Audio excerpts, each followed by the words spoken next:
நாட்கள் மற்றும் வேலையில அடுத்த சம் பார்க்கலாம். இந்த சம் ப்ரீவியஸா எஸ்எஸ்சி வந்து கேட்டிருக்காங்க. இந்த சம் பார்க்க தான் ரொம்ப பெரிய சம், பட் ஆனா ரொம்ப ஈஸியா இந்த சம்ம சால்வ் பண்ணலாம். சோ பாருங்க, ஃபார்புல் அப்படிங்கிற ஒரு பாதி வேலையை ஆஃப் ஒர்க்கை 30 நாள்ல செய்து முடிப்பாரு. ரிமைனிங் வேலையை, மீதி இருக்கிற வேலையை சாரா பிஜிட் அப்படிங்கிற ஒரு 10 நாள்ல செஞ்சு முடிப்பாரு.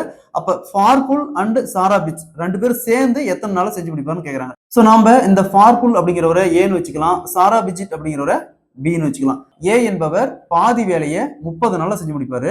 அப்ப முழு வேலையை செஞ்சு முடிக்க ஏ ஈக்குவல் டு இங்க எத்தனை நாள் 30 4 இன்ட்டு ஸோ இங்க பின்னத்தில் என்ன கொடுத்துருக்காங்க 1 வகுத்தல் 2 கொடுத்துருக்காங்க. அது அப்படியே ரிவர்ஸ் எழுதணுமா 2 வகுத்தல் 1 2 இன்ட்டு 30 ஈக்குவல் டு 60. அப்ப ஏ என்பவர் முழு வேலையை செஞ்சு முடிக்க 60 நாள் ஆகும். ஸோ ஒரு வேலையில பாதி வேலை ஏ செஞ்சுட்டாரு. அப்ப மீதி எவ்வளவு இருக்கும், மீதி பாதி இருக்கும். ஸோ ரிமைனிங் பாதி வேலை இருக்கும்.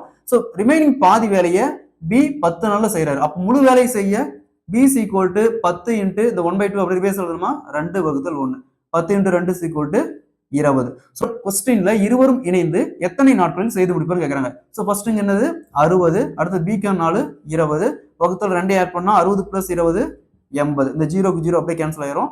ஸோ 8 2ஆல் கேன்சல் பண்ணா 4, அடுத்தது 60 4ஆல் கேன்சல் பண்ணா 15. அப்ப இருவரும் இணைந்து 15 நாட்களில் அந்த வேலையை செய்து முடிப்பார்கள். Option C is the correct answer. இதே மாதிரி இந்த சம் பாருங்க, ஏ 1/4 பங்கு வேலையை 2 நாட்களில் செய்து முடிப்பார். ரிமைனிங் வேலையை பி 6 நாட்களில் செய்து முடிப்பார் எனில் இருவரும் இணைந்து எத்தனை நாட்கள் செய்து முடிப்பார் கேட்கறாங்க. இதே மாதிரி தான் இந்த சம்ம சால்வ் பண்ணிருக்கிற ஆன்சரை கமெண்ட்ல போடுங்க.